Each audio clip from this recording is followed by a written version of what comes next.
State Route 37. Recording is in progress. State Route 37 has been my concern for as long as I've served in public office. First representing the city of Vallejo and now with the county. So what we'll go ahead and do and start introductions. Again, Aaron Hannigan, I'm going to go to my right. Yeah, we're going to pass around the passable mic. Hello, Eric Lucan, supervisor for County of Marin, and just very good. I want to thank Homeward Bound for hosting. I don't want to steal any of their thunder, but hopefully during public comment, you come up and explain what's happening just adjacent for everybody. All right. Brian Colbert, council member, town within Summer, and chair of the Transportation Authority of Marin. David Rabbit, supervisor, Sonoma County. Victoria Fleming, council member, city of Santa Rosa. Stephanie Walt Peters, supervisor, Marin, and MTC commissioner. Ann Richmond, executive director of Transportation Authority of Marin. Eddie Cummings, general manager, Smart.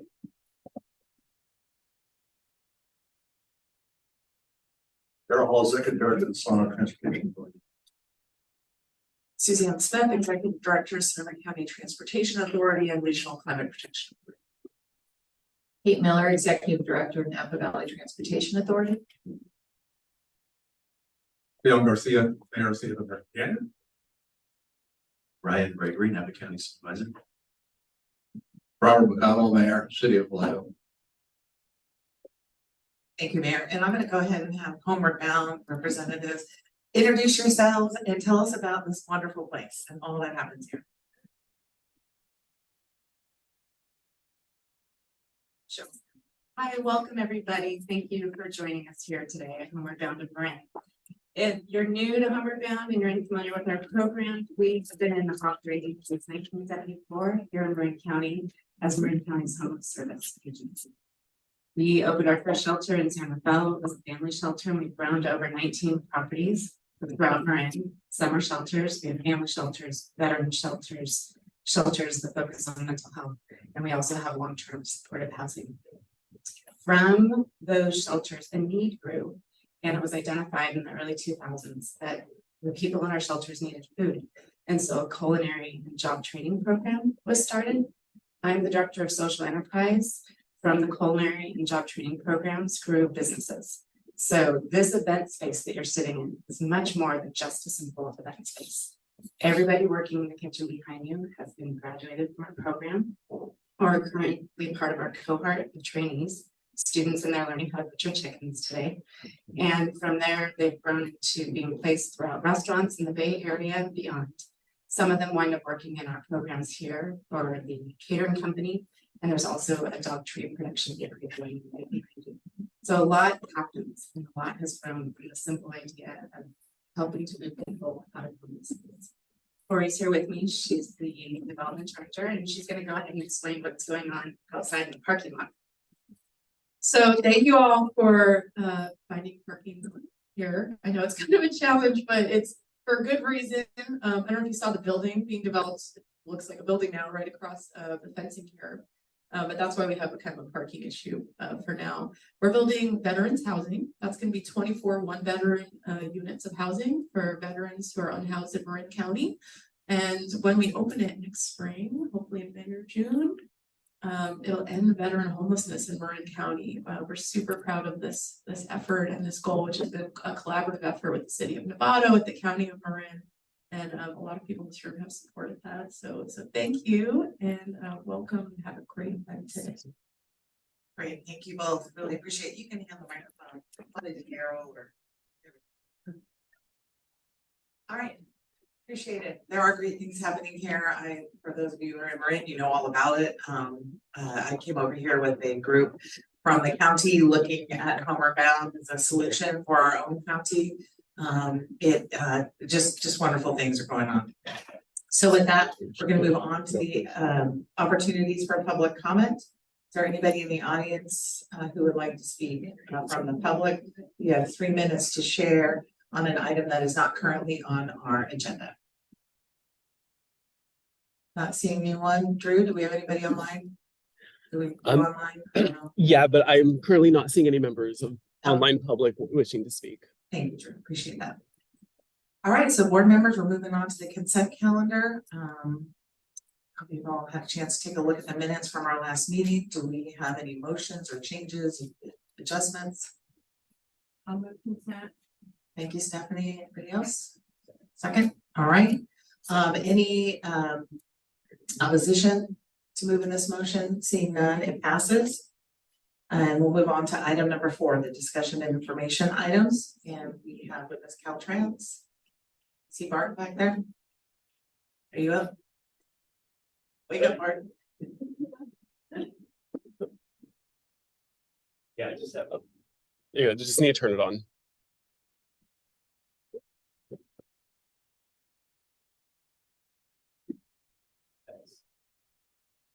What a great facility this is.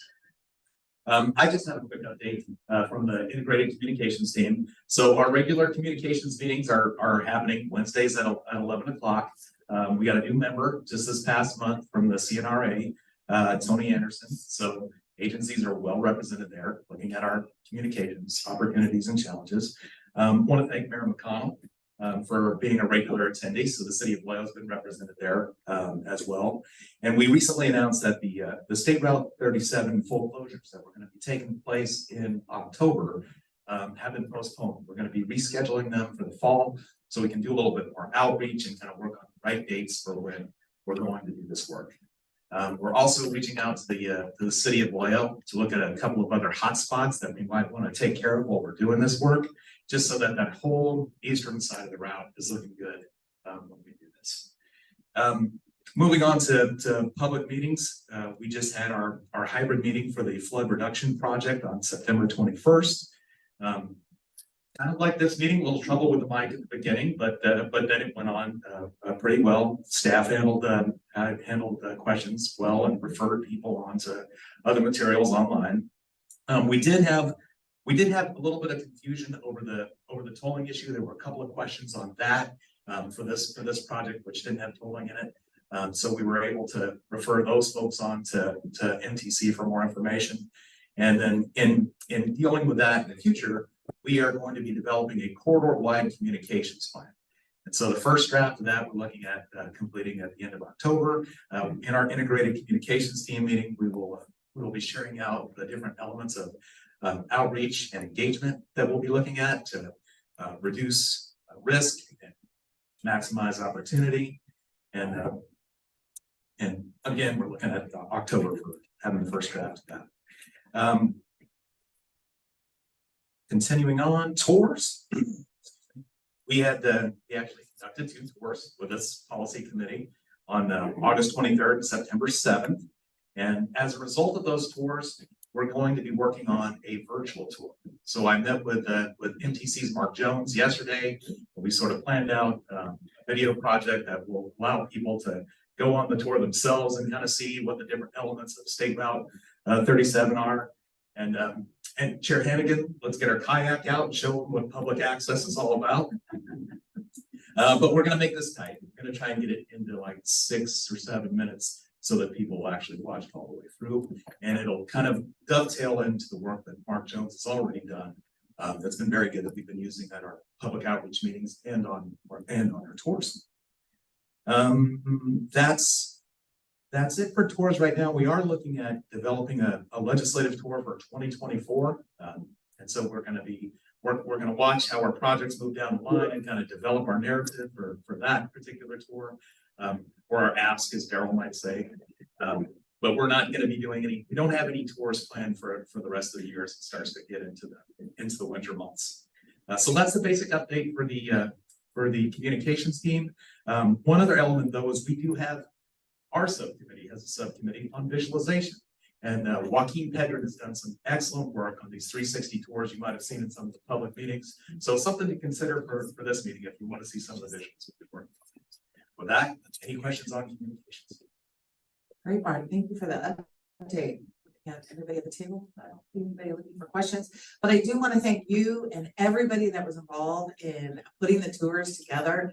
The tour was amazing. I hope all of you had a chance to attend at least one of them.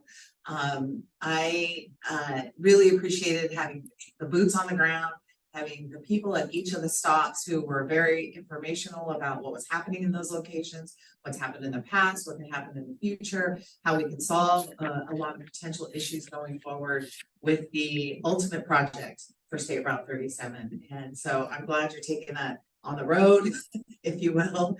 I'm sure you're gonna do drone footage and all that, because I think that to me is one of the most amazing parts of certainly the route coming from Vallejo to here, or from here to Vallejo.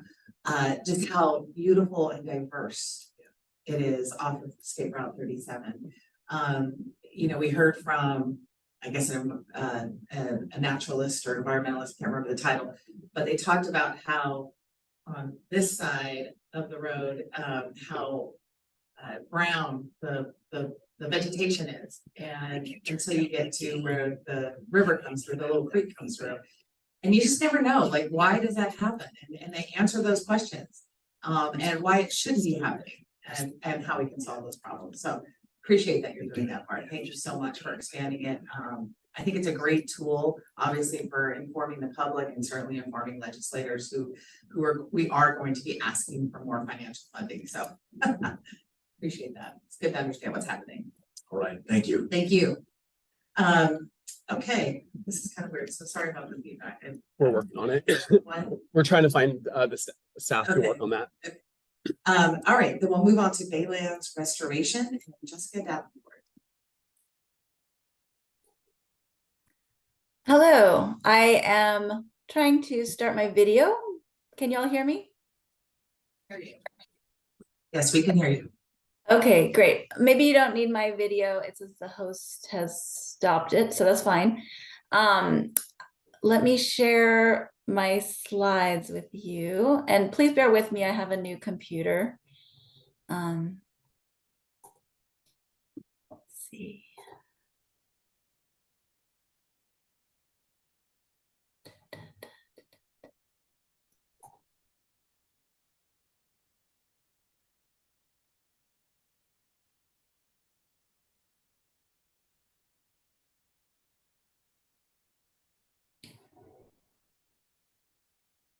Okay.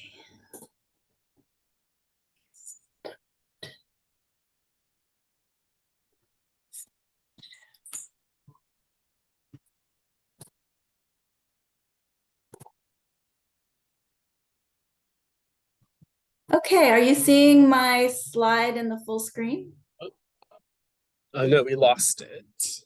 Oh, it says Zoom quit unexpectedly.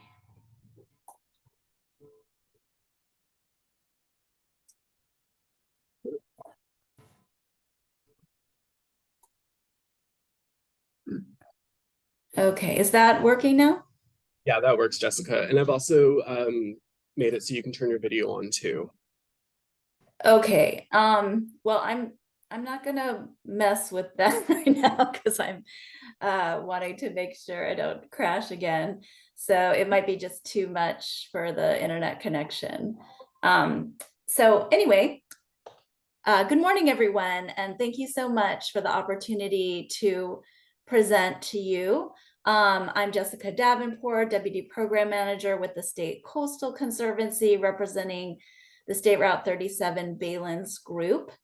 And so I just want to credit several members of our group that have provided information, slides, photographs for this presentation. And let's see.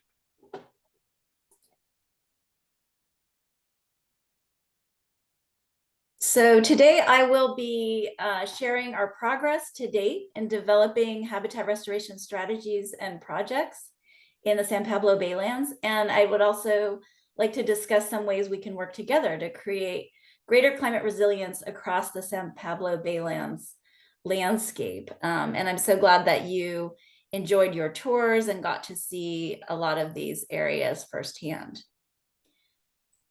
So the Conservancy's role in Highway 37 corridor is that we are a long-term funder of San Pablo Baylands restoration. And we were invited by groups, local groups in the area to coordinate the State Route 37 Baylands group. And we're now co-leading this group with the Sonoma Land Trust. And our focus is on promoting collaboration with the transportation and regulatory agencies, as well as coordinating the restoration practitioners. So this slide shows some of the key conservation landowners in the North Bay, and the blue color indicates that without protection, these areas will be inundated by sea level rise by 2050. And, you know, some will be inundated due to restoration and others due to accidental levee failures. But most of this area will be inundated. And so these are just some examples of some of the members of the Baylands group, which includes North Bay wetland land managers, ecological restoration practitioners, and other stakeholders with a long-term interest in the conservation and restoration of the San Pablo Baylands. And so you've probably seen this slide before. Our message is to integrate, don't mitigate. We would like to see integration of infrastructure improvements for Highway 37 with existing and future habitat planning, conservation, and restoration to ensure healthy ecosystem function and resilience to landscape scale change of San Pablo Bay. And back in 2015, there was an update to the Baylands Ecosystem Habitat Goals Report, which is for the whole bay.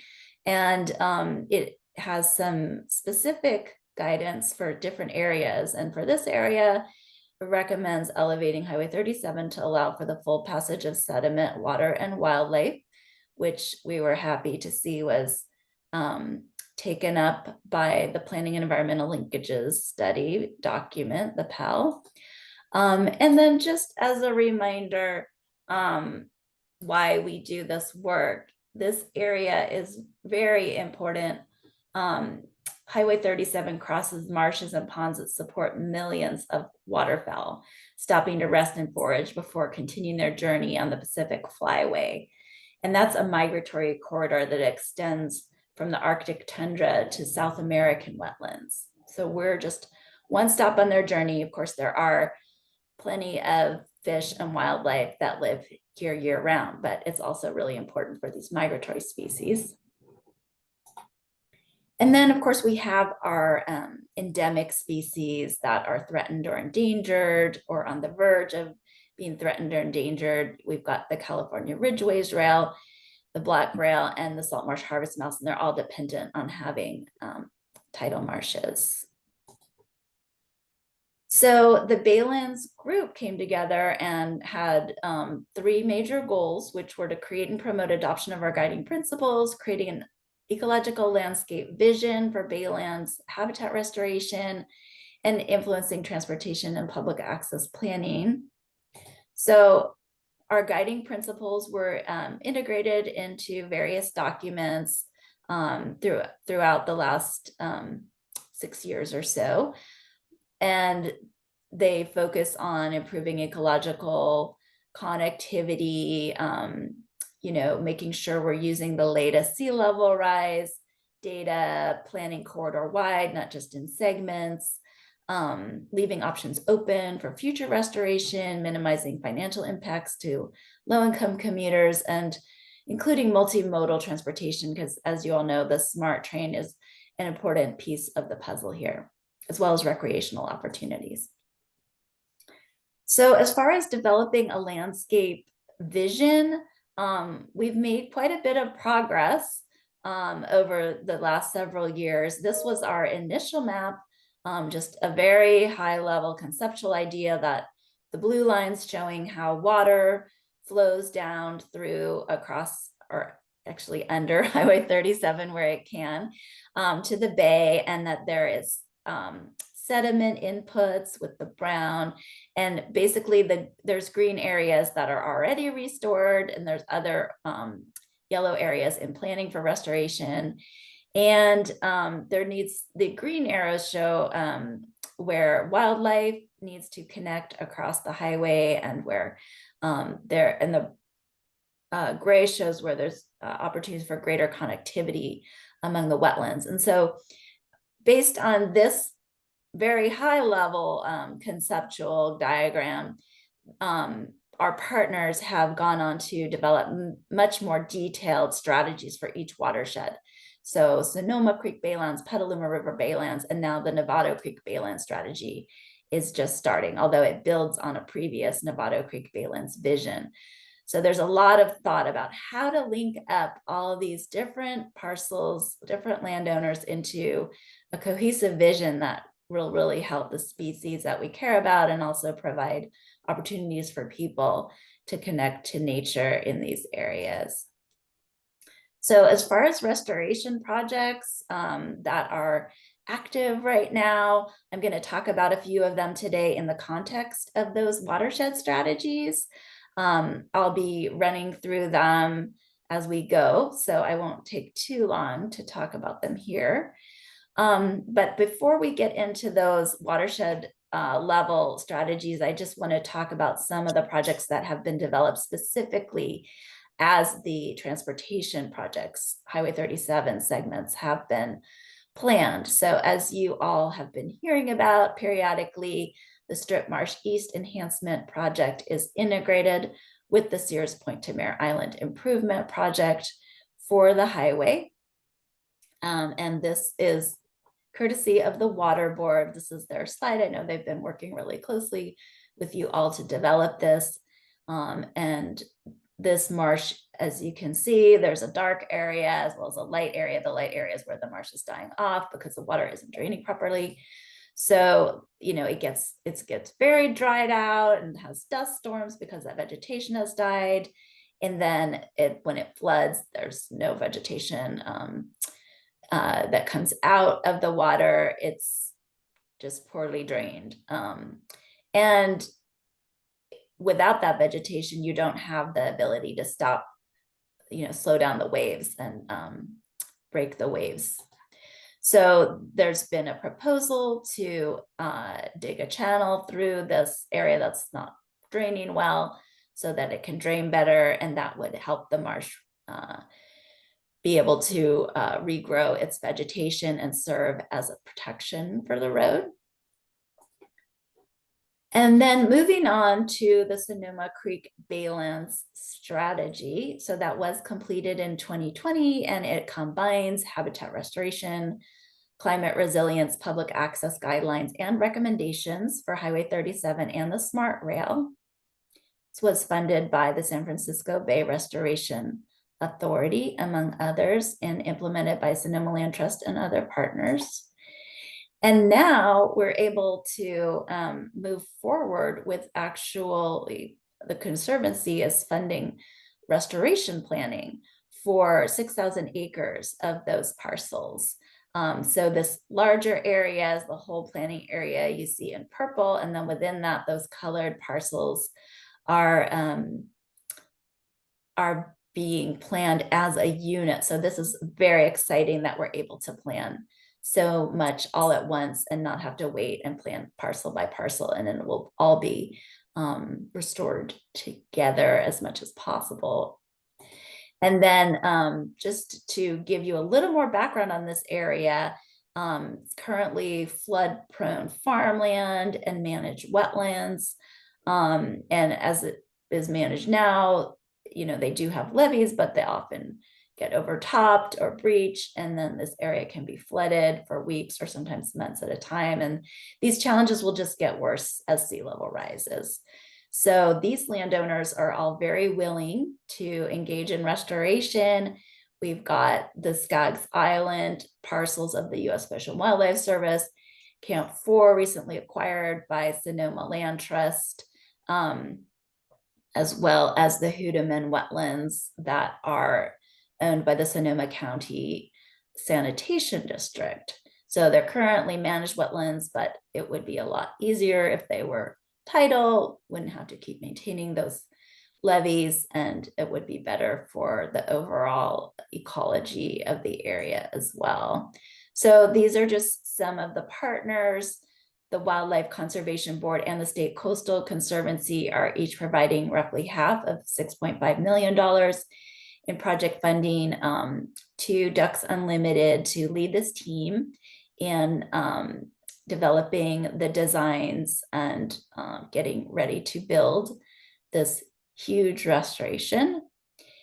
And then also within the Sonoma Creek Baylands strategy area is the Tole Creek Baylands Restoration. And this is another one with a direct connection to Highway 37 and the Smart Rail. So this photo shows, well, drawing on top of the photo shows where that key infrastructure is in this area, and you know how wet it gets at times. So this is a proposal right now. There are 2 options for restoration, and they depend on the Tole Creek Bridge lengthening and landowner participation. So there is a smaller project of 400 acres that could be restored, or if there's enough lengthening and elevation of the Tole Creek Bridge, you could also restore another 900 acres. So this is a very important area because it connects directly to Tole Lake and more than 5 miles of Tole Creek. This is very rare in the Bay Area with our highly urbanized landscape, to be able to connect Baylands to the upper watershed and have that continued input of sediment to help our wetlands keep up with sea level rise, and have areas for marshes to migrate upslope as sea level rises, as well as having a wildlife movement corridor and just a great habitat mosaic of diverse habitats across the landscape when you have those kind of connections. So there are constraints to this project, like any other. The roads and bridges, landowners, levees, need for downstream mitigation, mosquitoes, but this is just, every project has these kind of constraints, and Sonoma Land Trust is looking forward to working through them. They are applying for money right now to work on this, including a proposal to the Conservancy that we've invited. And so they're working on their scope. I guess they have just about completed that, and they'll be looking at developing their design so that they can move into CEQA and NEPA and their develop a permitting strategy. And these are really cute otters moving under the Tole Creek Bridge. So there's great opportunities for more wildlife connections. So just over the hill is the Petaluma River, and it has a very different strategy because there's so many different landowners in this area. So in order to address the need for more tailored planning, the team that led this, again, Sonoma Land Trust with other partners, they divided the area into subunits, and they looked at the future conditions under sea level rise and what are the opportunities for habitat restoration, as well as adaptation to sea level rise, resilience. They looked at similar strategies, but in this very detailed analytical framework, looking at the tidal wetland restoration opportunities, connecting to the watershed, conserving migration space for habitats to migrate with sea level rise, and the potential to remove barriers to this restoration, such as the highway and the railroad. So what they developed 4 scenarios, and this is the most extensive restoration vision. There's already an amazing Petaluma River marsh in this area that's owned by the California Department of Fish and Wildlife. So that would kind of be the centerpiece, building that out and restoring a lot of other areas that frequently flood that are farmland right now. There might be willing sellers who want to allow that area to be sold and then restored. And this was funded by the Wildlife Conservation Board. So within that watershed, one of the example projects, again led by Sonoma Land Trust, is the Lakeville Creek Restoration Project. It's a creek that has been cutting down in its bed, and they're going to restore it by filling it in and planting a lot of plants to get it back to the way it used to be and be more stable. And then moving west, the next strategy to be developed is the Novato Creek Baylands strategy. They have some initial funding from EPA through the San Francisco Estuary Partnership, and then they'll be seeking funding for individual projects from the San Francisco Bay Restoration Authority and the Conservancy. But Marin County Department of Public Works has already come up with some concepts of land that they own that they would like to see restored. As you can see in the blue areas, they own these lands and they would like to restore them to tidal marsh. They also have already, well, I'm going to get to that in a future slide, so I won't get ahead of myself.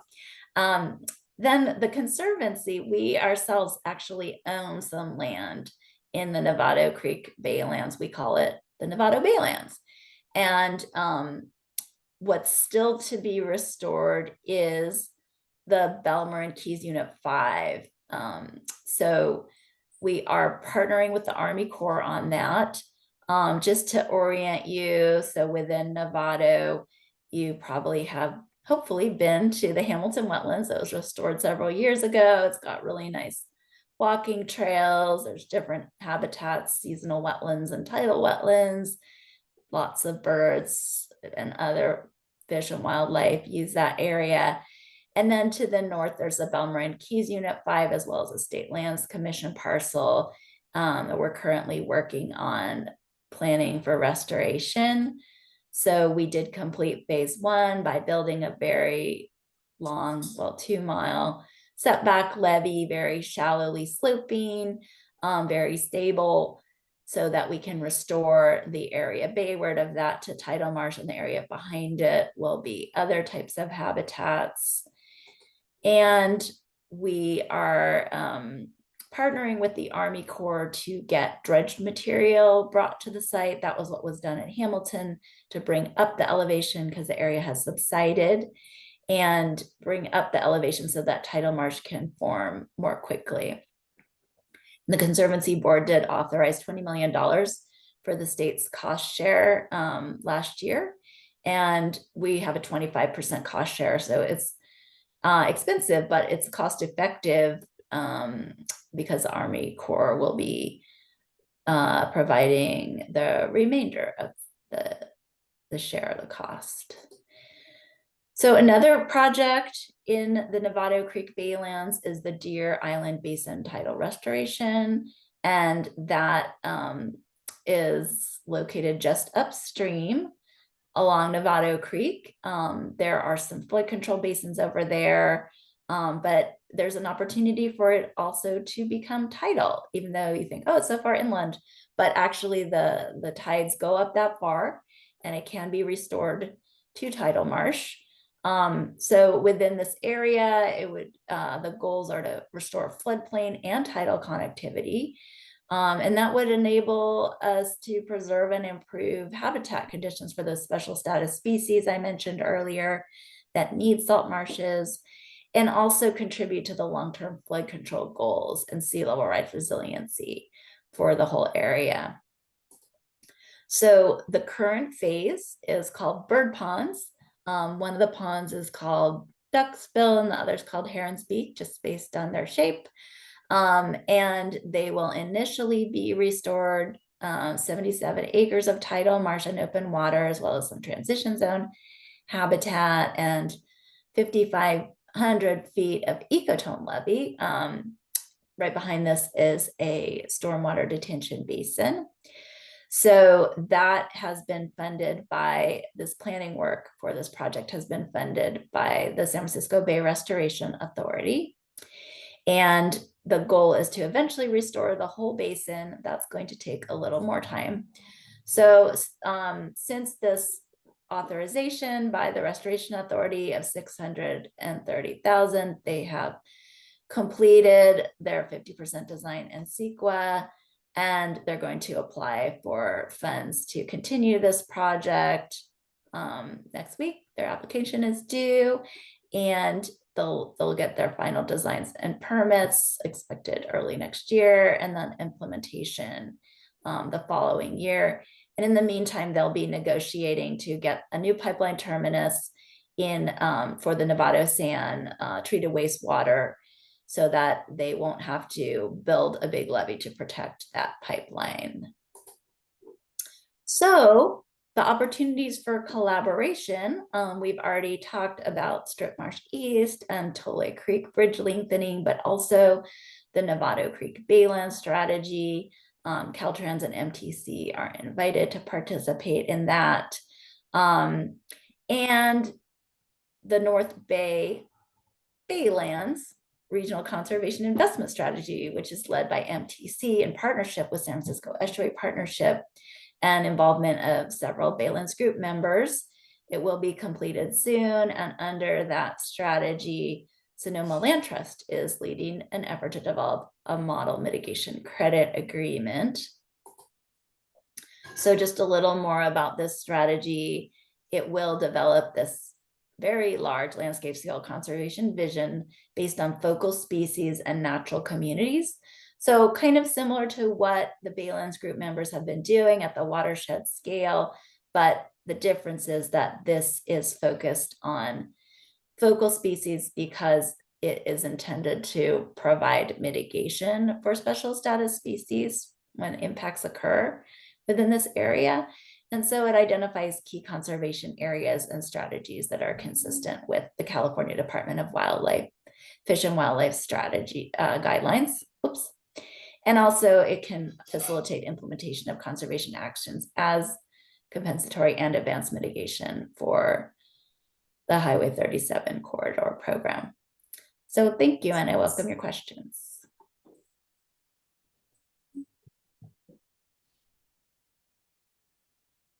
There we are. All right, Jessica, thank you so much. That was very informative. We talked about the places that I just mentioned earlier. Let me turn to the board and see if there are any questions or comments in regards to Jessica's presentation. Mayor Garcia. Yes, thank you. Really appreciate your presentation. In American Canyon, there's a local organization, American Canyon Community Parks Foundation, is working with the city to have access to the old corporate yard. City's moving out. Corporate yard is right on the edge of the wetlands. And the vision is building the Napa River Ecology Center. It's an education center about the value of wetlands. Currently, the organization has a mobile classroom, so they do presentations for the local schools, and Napa Unified School District is very interested in having more expansion in American Canyon. Very similar to this presentation, those same concerns and issues have been raised in American Canyon. By the way, the Bay Trail goes right by the front of the building, so this looks like a great opportunity. As we know, we don't know any other ecology center on our area. It is. We certainly like to work with. Would like to know if your presentation is available for this group. Very good. Thank you. I'd like to put our executive director in touch with you on that, vice president. Have further conversation. We're the largest area estimated county representative excellence advisory climate on the Napa River. So recognizing we have the same issues and concerns about environmental impact and preservation on the Napa River. We have a huge waterfowl migration every year, and a lot of work with the Audubon Society on making people more aware and understanding what that's about. So I appreciate being in touch. Thank you. Yes, thank you. The Restoration Authority is currently funding the City of American Canyon to do a wetlands plan, and we did an augmentation to help with the design of the environmental center. Thank you for your work on that. It's going to help everyone. Appreciate it. All right, anybody else? Jessica? No? And we have somebody from the audience. Go ahead. Okay. I am Dan Mare. It's on, you need to probably raise it up so it's closer to your mouth, or just take it off the holder.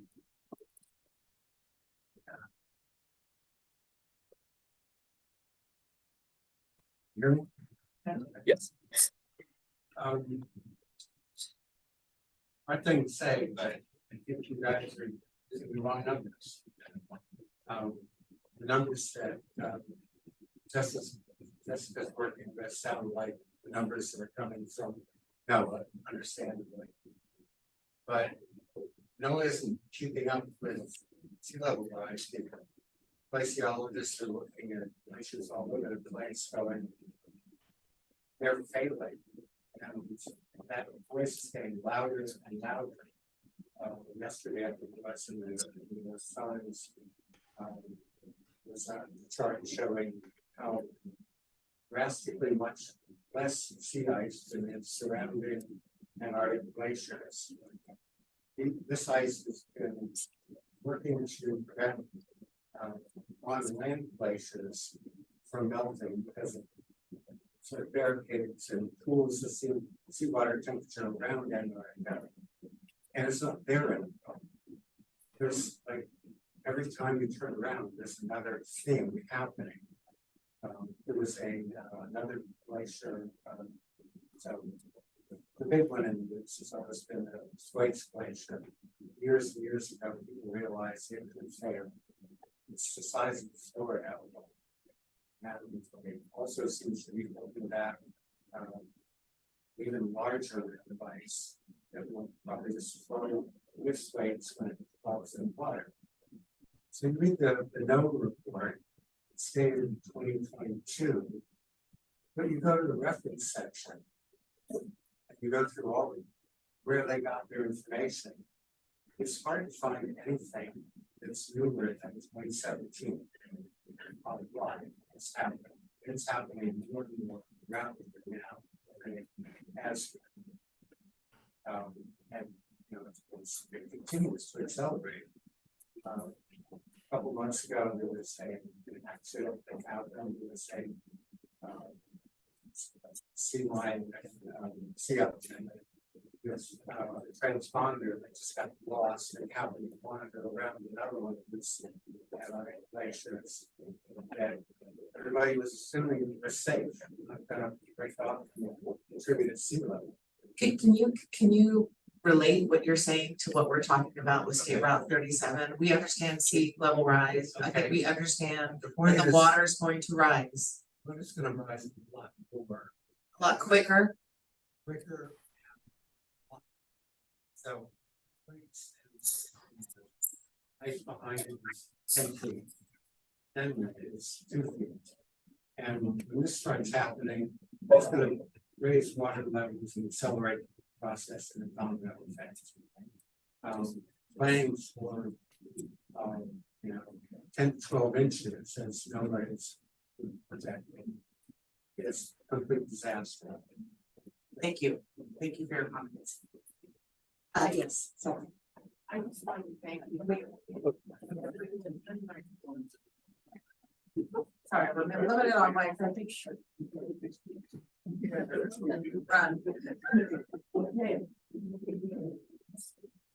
To thank you for bringing this presentation to us and for the presentation, Jessica. I've heard a lot about the various issues in the Baylands, but it's great to have such a comprehensive presentation on top of the tours that we took, so that we all have this in our thinking as we go forward in planning. So thank you, really great.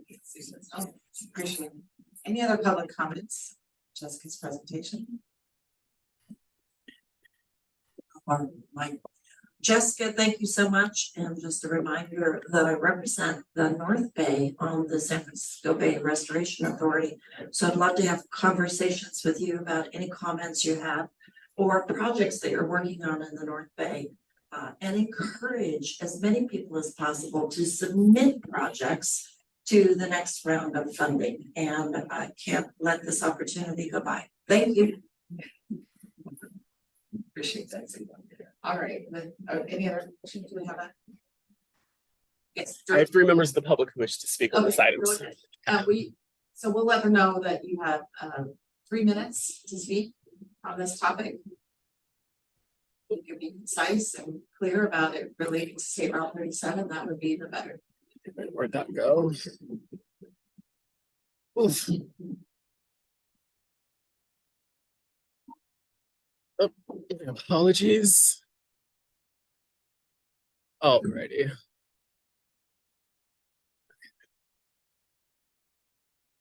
Sure. Okay. Alrighty. Oh. Okay, so let's start with Susan. Allowed to speak. We're going to start with Susan Kirks. She's starting. So, oh, come on, Zoom. Thank you very much. I'm Susan Kirks. I'm president of Madrone Audubon, as well as wearing a few other caps in Sonoma County. And I wanted to thank you for meeting this morning and thank Jessica for her very interesting presentation. Unfortunately, I wasn't able to see the presentation for a while because your Zoom link and the email that we all received was not functioning. So I finally was able to listen via phone. I'd love to have a copy of the presentation if possible so that I could see all of it. And just a couple of comments on State Route 37 about Tole Creek. Because I'm in Sonoma County, I just want to lift that up and what Jessica said about it and extending into the uplands because just many years ago, a small group of us worked together when the Cardozas wanted to sell their ranch for open space with the support of then Supervisor Kearns in Sonoma County. And that property became the new Tole Lake Regional Park. And then the extension of land from that, which includes Tole Creek, was added later. So I just think it's so wonderful that so many years ago, a private rancher was interested in conserving that land, and then the Grayton Rancherias, the tribe is now co-managing it. So it's a very special area and special property. I'm really grateful to see the connection to the State Route 37 discussion because when our board reviewed the regional conservation investment strategy recently and made comments, we did feel that that part of the strategy needed to be strengthened a little bit. And then lastly, on the Petaluma River watershed, I just found that part very interesting. Madrone Audubon is headquartered in Sonoma County, and we would like to be part of this conversation and planning. We are a member of the Baylands group, but I don't recall being involved in the discussion about the Petaluma River watershed. So that's just a heads up to Jessica for our future Baylands group discussions. And in 2014, Madrone Audubon initiated the effort to ensure that the Petaluma wetlands, which is in the northernmost part of the San Francisco Bay Estuary, of course, with the Petaluma River, became a Ramsar wetland of international importance directly connected to the San Francisco Bay Estuary's designation. So we look forward to being more directly involved, and we think the Petaluma Marsh, we definitely agree that the Petaluma Marsh, owned by California Department of Fish and Wildlife, is a really important area for focus and enhancement and protection. And again, thank you all for all the work you're doing. We have really enjoyed being part of the PEL Environmental Technical Work Group, and we look forward to being more active as a member in the Baylands group. And thank you to Jessica again. Thank you. Thank you, Susan. So next we have is Gita Dev. Gita, I've permitted you to speak. You may start when you unmute yourself. Good morning. Good morning, all. I'm Gita Dev with the Sierra Club. We have a 3-chapter Bay Alive committee that looks at sea level rise around the Bay. I want to really thank Jessica Davenport for a fantastic presentation to bring together all these strands. And I will say that the most exciting part of it for me was to see the Adaptation Atlas, the Operation Landscape Unit, as showing up as, to some extent, almost as the basis of the thinking of some of these areas as to what the what the nature-based adaptation measures could be, as well as what the policy process might be. So to see that continuity for after a few years coming into fruition with all the different agencies actually now accepting the premises of the Adaptation Atlas for nature-based adaptation is truly, I think, a huge step forward for all of our agencies. I have a request, and I'm not sure, I would love to hear from Jessica whether it would be possible to present this in a larger setting.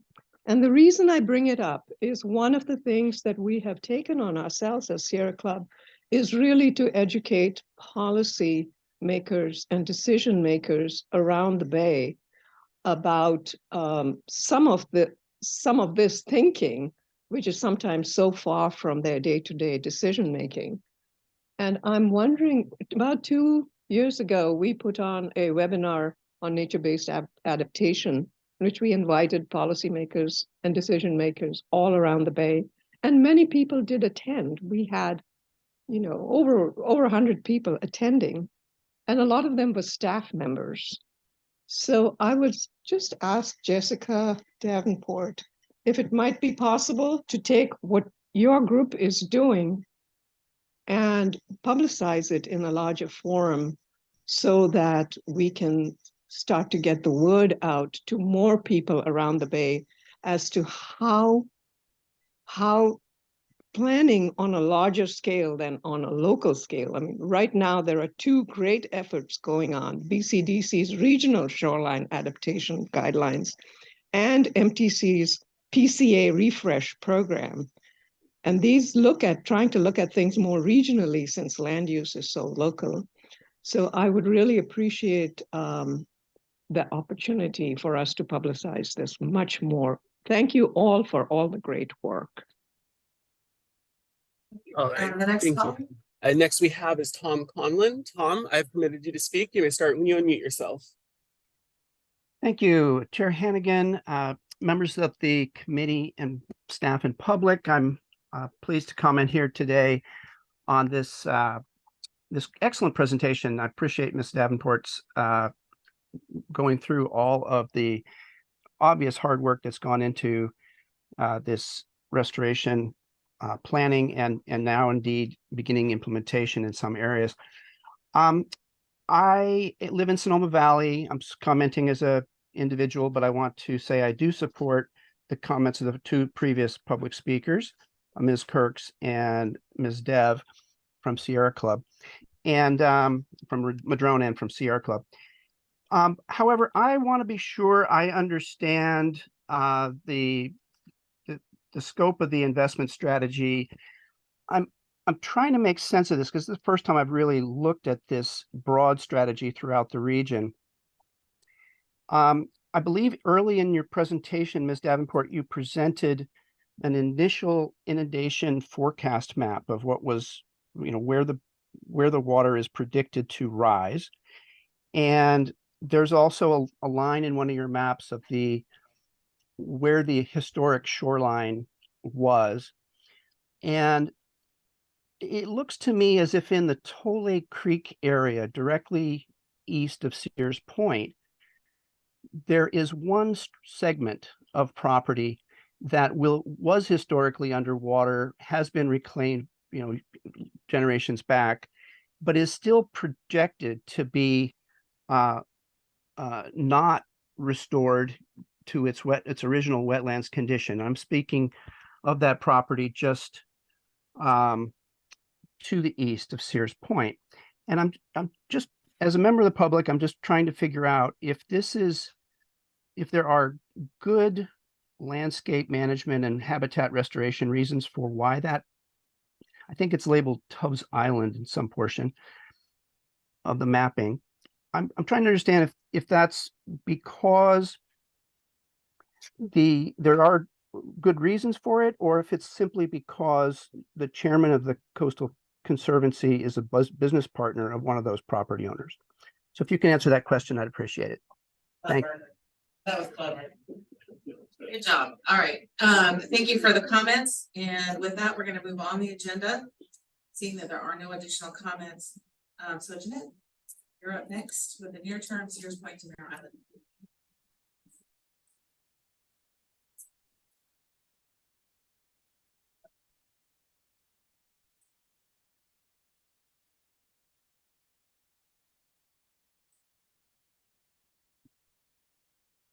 All right, good morning, I'm Jeanette Wiseman, with the Mountain Transportation Commission, and I'm the State Route 37 corridor program manager. So thank you for letting me to you today. I'm gonna talk about the near-term Sears Point to Mare Island improvement project. And we'll be connecting some of what just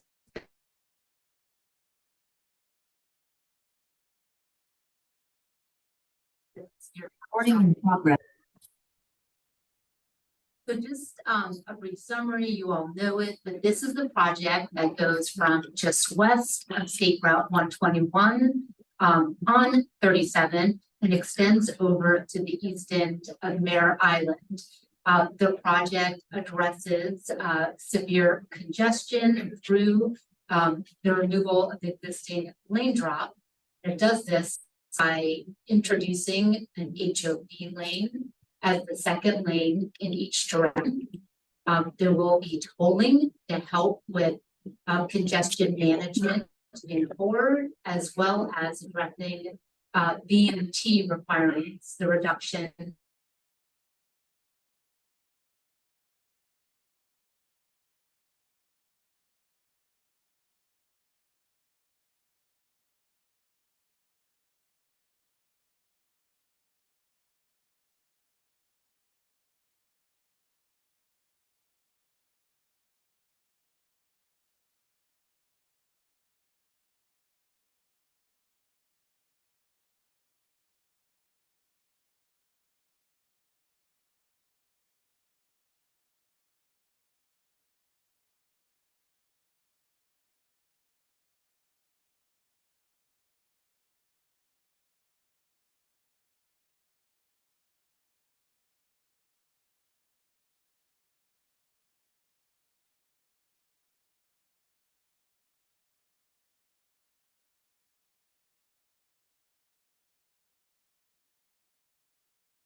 Please forgive me.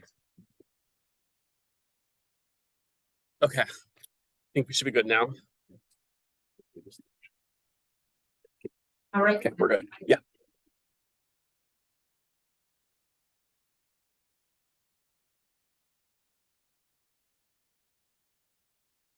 This will be a quick update, so sorry about that.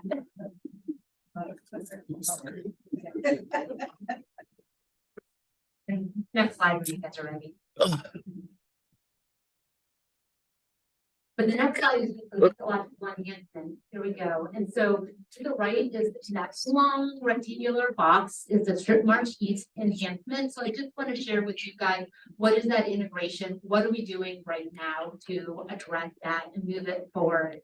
So we need to update our environmental analysis in order to take that work into account. And we're also working closely with a suite of partners, which includes restoration scientists and our broader environmental team in order to do just that. So we are on the verge of conducting some site-specific surveys and then really developing the project description, you know, what that enhancement will look like. Okay, and then we'll be updating our CEQA NEPA document or CEQA document to reflect that. And then move it into the rest of the final design and permitting. But really exciting to be able to work with this group of restoration collaborators in order to get the right design and to start moving that forward along with the main project. Okay, and then Tolling Creek is that small, the bridge replacement, small box off to the left. And it's small, but has a big impact. So I tried to make it a big box, but that seemed to be misleading. So for that process, we are currently undergoing or conducting hydrodynamic modeling, doing the analysis to understand what the water flows will be once the restoration work to the north occurs, and we have a reconnection with some of the sheet flows and, you know, directing that towards Tole Creek Channel, because that will add a substantial amount of tidal flow, which is the goal, but also that needs to be properly accounted for in that bridge design. So that is a process that we're trying to move forward quickly, but it's going to take some time to really determine that channel width properly, as well as the appropriate depth.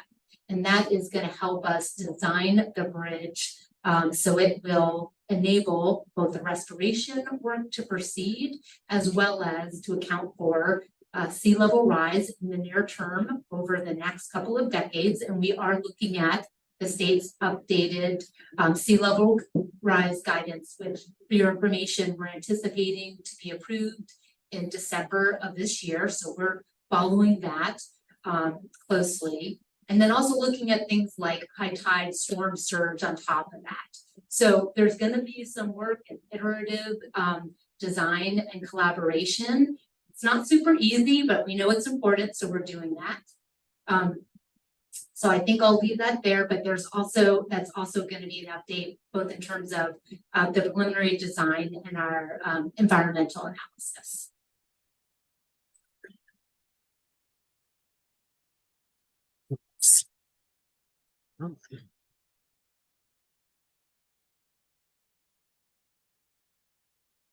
Okay, so I just wanted to, we were sharing some of this as part of our policy committee tours, but I want to make sure to reiterate this to you and to the broader public about what we're doing on our tolling program, and more specifically, how we will be developing a discount program. So as many of you know, that the State Route 37 was approved by CTC as a tolling facility through BAPA, our infrastructure authority agency at the Bay Area, CTC. And that was in May of this year. Now we are working on evaluating regional income levels and a means-based discount, both in response to the CTC's ask and direction and what we heard from the public. So what that means is, evaluating what the income levels are of the area that'll be affected by the tolls, and then also looking at some of the practical considerations like ease of application, ease of review, and making sure people will be able to access those discounts. So that's going to be a process. We are currently working on evaluating travel use, origin destinations better to help inform and understand that regional income and who's using State Route 37 and when, to help us assess that better. And then we're also looking at our MTC and ABAG programs, both for consistency and the ability to expand it appropriately. We will be engaging with the community as part of this process, and we're really just beginning this, and we'll be looking forward to reaching out to the community to develop a program that works for travelers, as well as to fund and operate the highway system here. We're also going to be, we are working to develop bus transit. Daryl conveniently stepped away, but we're working very closely with him. And, you know, to build up that implementation plan and really understand what bus service is going to work with travelers and meet the demand, and maybe even to meet the demand in a way that develops over time after it becomes available. So that's something that STA and the North Bay transit operators are working on now. And to clarify that our toll program will be not opening until the project opens with its improvements. So that won't be until 2027, assuming we can make that happen by then. So, and next up is we want to give a little bit of clarity, reiterate what we're proposing as part of the 121 intersection improvements. And for that, I'm going to bring up to the mic Ricky Gao of Caltrans.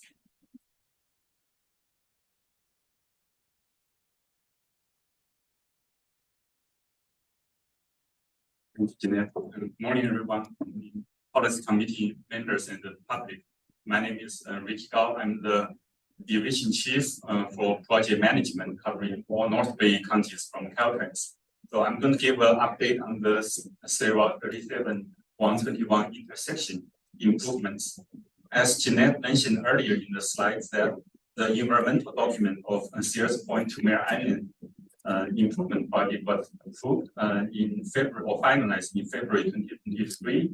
The environmental document does cover both Sears Point to Mare Island and the 37-121 intersection. And as we shared with the policy committee previously, once Sears Point to Mare Island improvement project is fully funded, 37 and 121 intersection will be included in one construction package. So to minimize the disruption to the traffic and the public. So this is the layout of the 121 intersection. I know when the Caltrans Shaw project was initially started, there was a consideration of a roundabout, lane extension, and continuous T intersection. During the environmental phase, and the team analyzed each one of these alternatives and realized that the cause of the congestion is the bottleneck east of the 121 intersection, that the lanes merge from the 2 lanes to 1 lane. That caused the congestion. So in order to mitigate the bottleneck, we have to wait for the Sears Point to Mare Island improvement project, widen the roadway from 1 lane to 2 lane on each direction. So that's why the roundabout lane extension and continuous T will not really solve the congestion problem. And the team come up with this proposal to incorporate it and be covered by the Sears Point to Mare Island improvement project. Now, the current layout includes the HOV lane across the intersection from the west and to east on the eastbound, so that you can see that there's 2 dedicated left turn lane from the eastbound 37 into 121, and also 1 HOV lane in the middle, and that will prevent the queue jumpers, and then 2 dedicated through lane. So that's the current status of the 37-121 intersections. With that, any questions for me or for Jeanette for the? Yep. Thank you so much for the presentation. I'm getting ready to retire as supervisor, and I intend to just stay in my house forever and not use Highway 37. Just saying. Ryan Gregory, on the other hand, is a young sprout, and he's going to be using Highway 37 forever. So I'm a little, I've been part of the original policy committee, so I'm a little jaded by this discussion. First question is, are we designing the Tole Creek bridge so that it's high enough and wide enough to accommodate the bay level rise that this gentleman talked about and not have to rebuild it in the future? I can start and Jeanette to add. So the current environmental document does You go include back to the slide. the current environmental document includes the widening of the totally grid as the team realized to incorporate the Baylands strategy and also increase the hydrological flow, as Jeanette mentioned in the prior slide, that there is a separate effort to clear the environmental phase for the totally grid bridge replacement. To the current understanding is that effort will not raise the totally grid in a higher elevation. So what, I'm not sure I got the answer to the question. Are we building it once or we'll have to rebuild it? We'll build it twice. Otherwise, it's gonna be 30 years. Because in order to build the totally grid higher in the higher elevation and because of the smart railroad cross through the intersection, in order to build it in the ultimate elevation, it's going to be much higher and the cost, the price tag is substantially high. So like Suzanne mentioned, it's probably going to take a long time to get the funding. Just like the interim Sears Point to Mare project, it's an interim, and we have to build it in the ultimate project in the next phase to meet the entire 37 ultimate project, like the health study recommended. I participated in the tour and I'm not sure whether it was you or someone else. We were standing next to the bridge over the Petaluma River that goes bump, bump, bump. And you said your plans were not to even think about replacing the bridge until 2100, when my ashes are going to be scattered hither and yon. So, you know, you sort of lost credibility with both building this bridge twice and that bridge whenever. So I'll just let that statement go. Want to know, well, Susanna's puzzled. I'm puzzled because I don't really see the nexus there, but I guess what I wanted to clarify is if we have to wait to build the ultimate, then the restoration work doesn't start. And I understand. Okay. So the next questions is where will the toll, will there be a toll plaza on both ends of this road and where will it be? Or is it just going to be a sensor just checking off the toll responder that you have in your car? I think that piece is still in development, and I'll defer to Jeanette to that.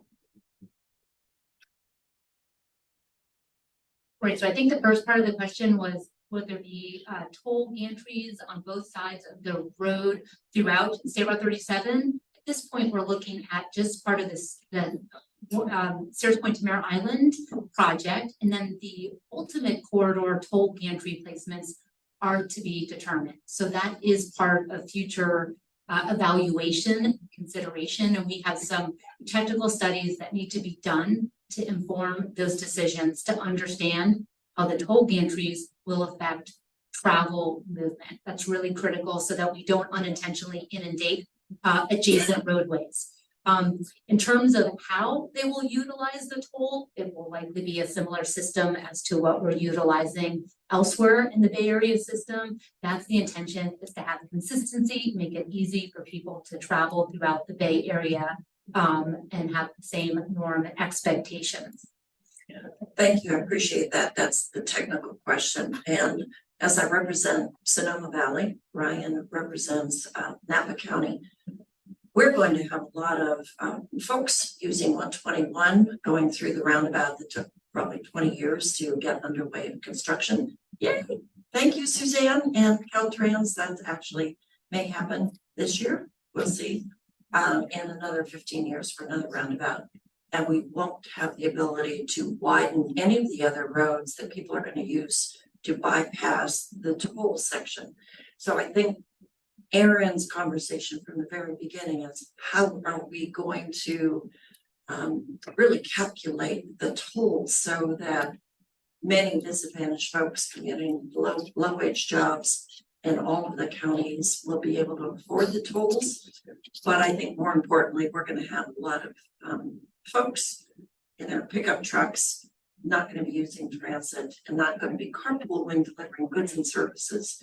And they're going to be probably using the cut through traffic. And I don't know that we are prepared for that. Have we thought at all about the cut through traffic that will avoid this section of the roadway? Yeah, so there's been some initial analysis that was conducted as part of our travel modeling, and we're going to continue to do that. My understanding, and unfortunately my boss who knows this much more clearly can give you additional details, that there isn't as big of a risk for that diversion of traffic along this section. So we are not anticipating substantial change in travel movement away from State Route 37 as a result of tolling onto adjacent roadways. But maybe we can follow up with greater detail, both as we have additional information relating to it and at a future meeting. Well, I know we all know how long it takes to complete any road project, infrastructure project, whether it's Highway 37 or the roads around Highway 37. And I think we're going to be at the tail end of understanding how we deal with the expanded traffic on those smaller roads that are ill-equipped to handle the volumes of traffic. So that was my comment. Thanks. So. Ryan, do you have a? Oh yeah. I'm going to start Supervisor Gore, and then I'll come pick her up or drive her around and show her everything. I think that's what she's looking for. Real quick, I know we're short on time. A lot of folks have asked me about the equity program on tolling. Sounds like there's participation, community participation coming up. Is there anything planned in the near term, like a date? No, I don't have anything scheduled at this point, but what we are working on currently is to get some additional support in order to help us evaluate our programs and then make some informed suggestions and get feedback from the community. So step one is working on understanding our programming better, both as it relates to some of those practical considerations, and then having some suggestions, and also understanding the regional income and travelers that I mentioned earlier. But you know, trying to think if I can give you any sort of solid time frame. I would say certainly within this next year, I would hope that we can get back out to the community and start developing the program with community input. That'll be through the MTC. That'll be at MTC meetings. It'll be, I think, part of this sort of forum. I mean, not at the policy committee, but it'll be our State Route 37 partnership reaching out. MTC will be coordinating as the lead with the toll program and BAFA, but in collaboration with these agencies.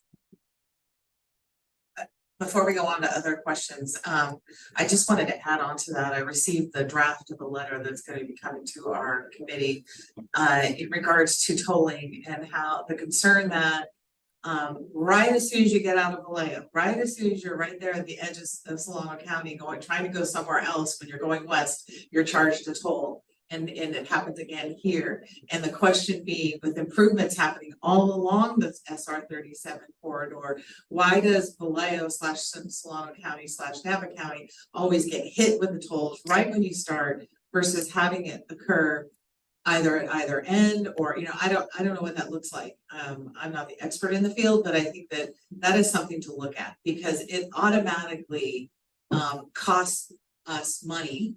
And it doesn't necessarily cost anybody else money on the other side if you're going to go from Marin up to 121, or even though you're not utilizing this larger portion that is a much bigger cost, you're still utilizing the corridor. And so everybody should pay their fair share of utilizing the corridor. It shouldn't be Solano County residents or Napa County residents who have to pay the lion's share of that cost. So I'm just gonna throw that out. The letter's on its way. I saw it yesterday and there are other issues on it. So before I get to you, Mayor, David Rabbit had a comment. Maybe next time you can have one in my mic. Thank you very much. To your last comment, I think, I don't know if Andy is still around. But I know that through MTC, tolling limits are very specific and problematic and difficult to reach. The project is segment C essentially, and the toll has to be somewhere along segment C going forward. B.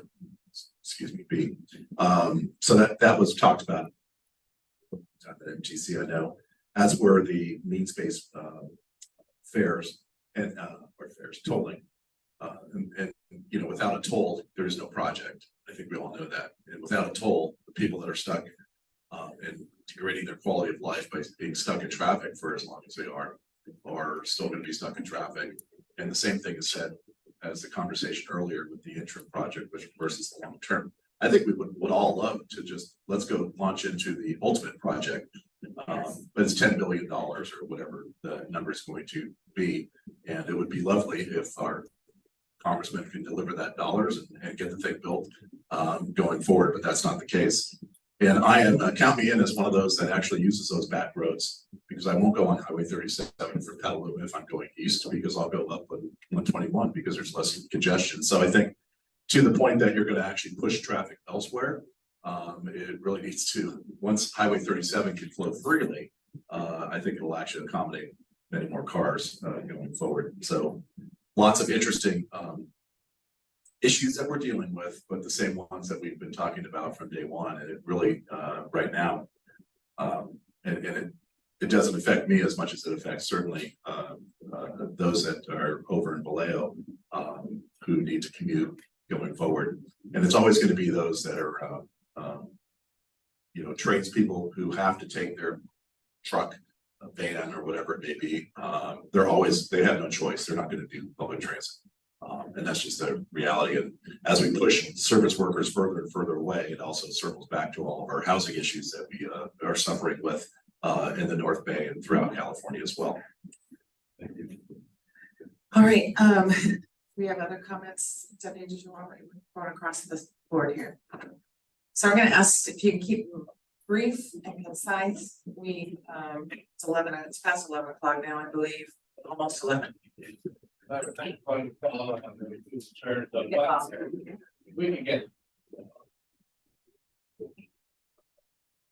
can get more concerns from our history on why cities was paying for the only when I gave it a lot of unhappiness about that in Solano County and so I'd like to get more straight about that. I think I heard you say it's not finalized yet.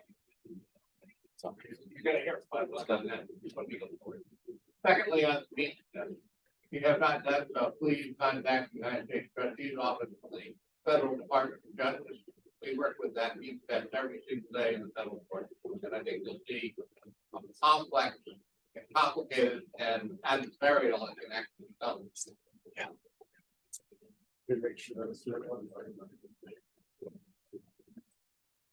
Okay, we're on. Yep. Thank you. Yes, I think there's the two components. There's certainly that cost benefit to the discussion that we're having right now. I'm okay with that at the moment. Design process. See, traffic study we did in American Canyon. There are X number going east to west morning. There's less in the evening coming back. Why? It's 121 to 12 to 29 back down through American Canyon. So it follows that mantra. It's usually a joke, but it's in reality. Where there's movement, there's hope. If I can design a highway such as what's being proposed here at this intersection, where the traffic's actually moving, then you're going to find more commuters on it. Because why take a much longer route to get home? So I think that's the benefit of the design so far. On the cost benefit side of it, yeah, a lot more needs to be discussed on that. It's been great. Thank you. I actually just had a couple questions on the 121 work. Thank you for bringing this forward. I'm excited to see the improvements that would happen as you approach the bridge over Tole Creek. I think I heard one construction package, and I'm curious if there's a way to phase it. I see these, the whole interim project has a pretty large price tag, but these approaches to it, I imagine, would be significantly smaller and have a more immediate benefit. Is this something that would maybe be at the initial phase, or could these improvements be done sooner than 2027 because they provide a benefit probably today? Right, well, I can speak to the possibility of phasing. We're looking at that. I'm not sure whether that could beat 2027 because that's a very ambitious timeline for all aspects of the project. But we are looking at the potential to move forward with the Tole Creek Bridge replacement and the Strip Marsh East enhancement as an early phase of the project for the State Route 121 improvements. I'm not sure if that could be integrated as part of that phase. I don't know, Ricky, if you have anything you want to add about that. Do you want us to speak specifically about the 121 improvement? Yeah. Exactly. You covered it, Jeanette, and if there's an opportunity, we'll definitely consider, and also depends on the funding. So we can consider that.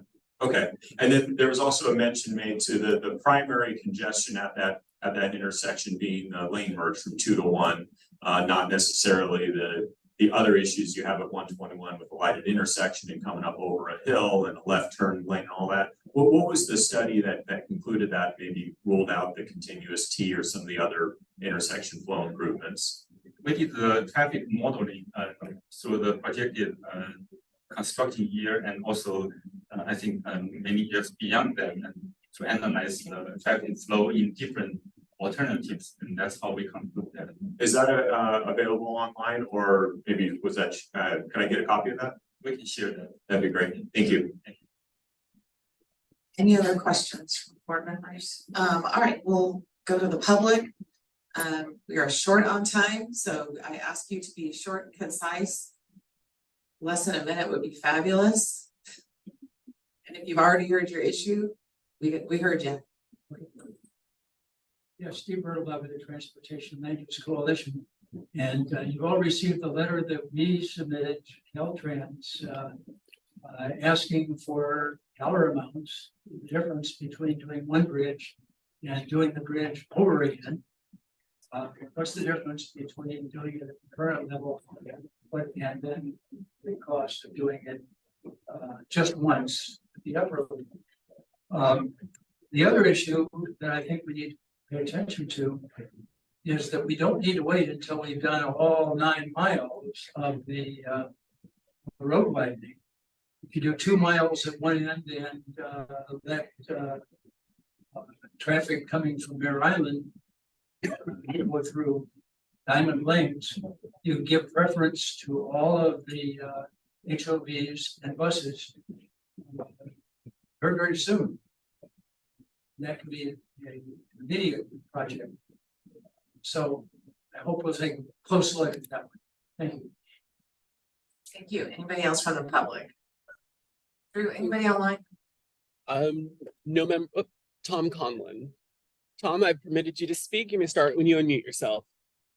Thank you. I'll be brief.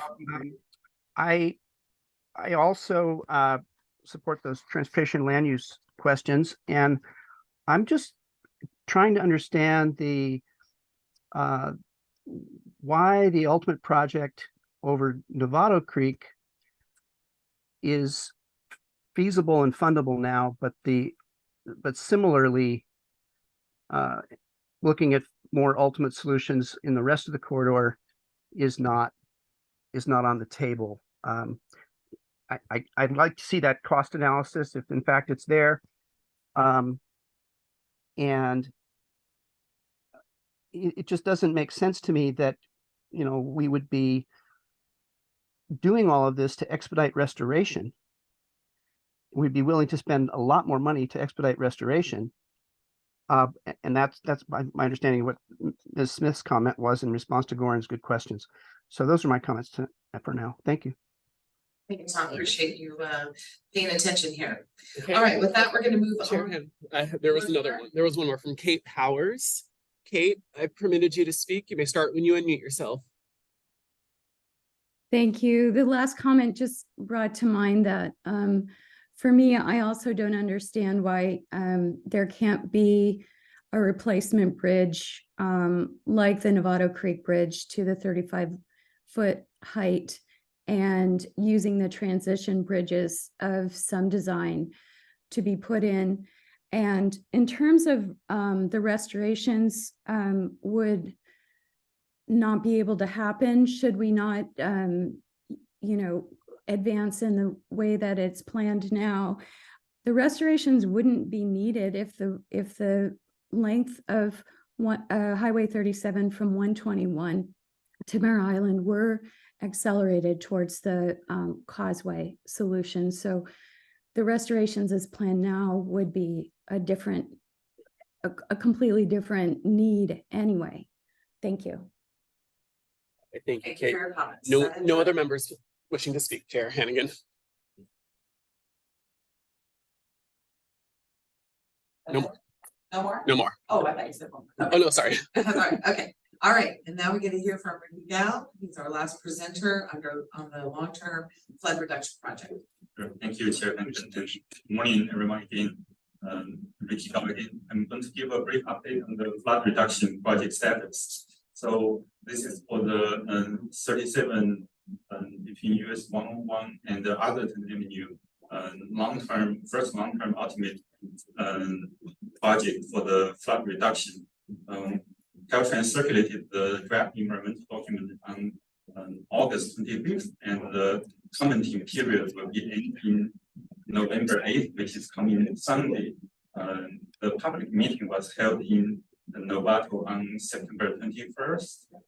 We had a lot of good turnout. About 40 members from the public was in the in-person public meeting, and 50 people signed in virtually online. And we received some comments and at the meeting for the long-term causeway solution questions regarding the detours, full closure, and the second construction phase, as well as the smart railroad coordination and noise impacts. Caltrans will be collecting more comments from online and respond them formally as part of the environmental document.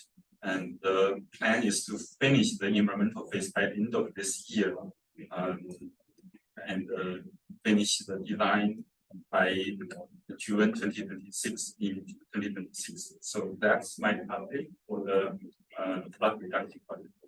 Great, thank you very much. Any questions from the committee members?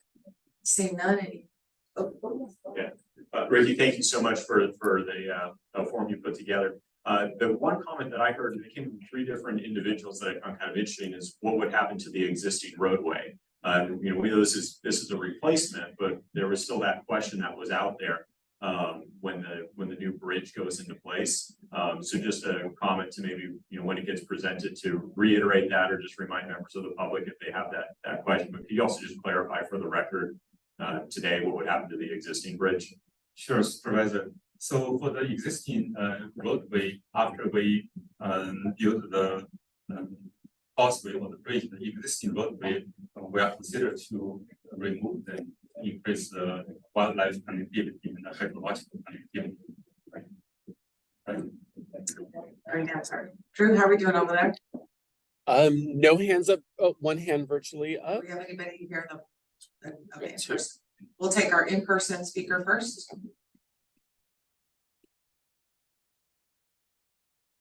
Yes, again, Steve Bertelbaugh with the Transportation Land Use Coalition. We're concerned that as you look at tolling, the fair way to make tolling on this length of road is the number of miles that people use to drive. There are several off points where people get on and off. And if they're only using half of it, they should pay half of the toll. If they're using the full length, they pay all of the toll. The other issue is that needs to look at the smart tracks at the west end and figure out a way to make sure that you're clearing those. Thank you. Thank you for your comments. Thank you, Steve. So we're going to start with Kate Powers. Kate, permitted you to speak. You may start when you unmute yourself. Thank you again for the opportunity. I appreciate the report, and I have a question for Mr. Gao, and that is, the draft EIR covers two phases, both the first phase, which removes the current bridge and rebuilds it to the ultimate height, and transition bridges. And so your answer about removing the roadway, I'm making the assumption that that would remove the roadway underneath the transition bridges and the Novato Creek Bridge. My question is, phase 2 of the project would extend the causeway to 101 and to Atherton Avenue.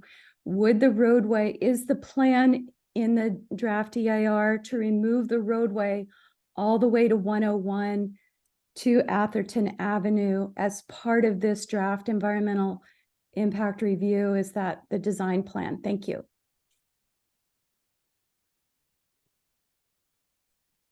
Thank you for the question. And then last we have Barbara Saltzman. Barbara, I've permitted you to speak. You may start when you unmute yourself. Yes, I just want, I'm Barbara Saltzman. I'm representing Mare Audubon Society. And I wanted to just emphasize a few things. One is the what Supervisor Lucan mentioned, and that is the removal of the material under the bridge, the existing roadway. That was not mentioned at all. And we really urge that that be thoroughly addressed in the upcoming revisions to the environmental document. The other two items, one item is the mitigation. The mitigation that was explained at the public meeting was strikingly different than the mitigation that's discussed in the EIR. And so that needs to be clearly upgraded. What the mitigation at the public meeting was mentioned was that it would be on site, and that was certainly what we encourage. And thirdly, unless the causeway is extended to cover Simmons Slough, that will preclude a significant area of being restored north of the current 37. So we will be asking to have the EIR consider extending, not necessarily, although it would be great to go all the way to Atherton Avenue, but at least to cover Simmons Slough. Thanks a lot. All right, thank you, Barbara. And last we have is Tom Conlon. Tom, I've permitted you to speak. You may start when you unmute yourself. Thank you, and I appreciate the opportunity again to speak. Again, a comment as an individual. I haven't submitted these comments in writing yet, but I intend to do so soon before the deadline. But I'd like this committee to be aware that I think the no-build alternative in this DEIR needs to have some estimate of how much vehicle miles traveled demand destruction would occur if the project doesn't get built. That's obviously just the inverse of induced demand, which we all know happens when roadway capacity is increased. And I think it's unreasonable, as I believe the current EIR assumes, that VMT and greenhouse gas emissions would simply remain the same if the roadway over Novato Creek was not to be built and just to become more frequently flooded. Now, obviously, some drivers would take the trouble of driving around, increasing the length of their trips, but many more would just give up and wouldn't do it. And I think that if you look at the history of what actually happened during the flooding events, that would be historically validated.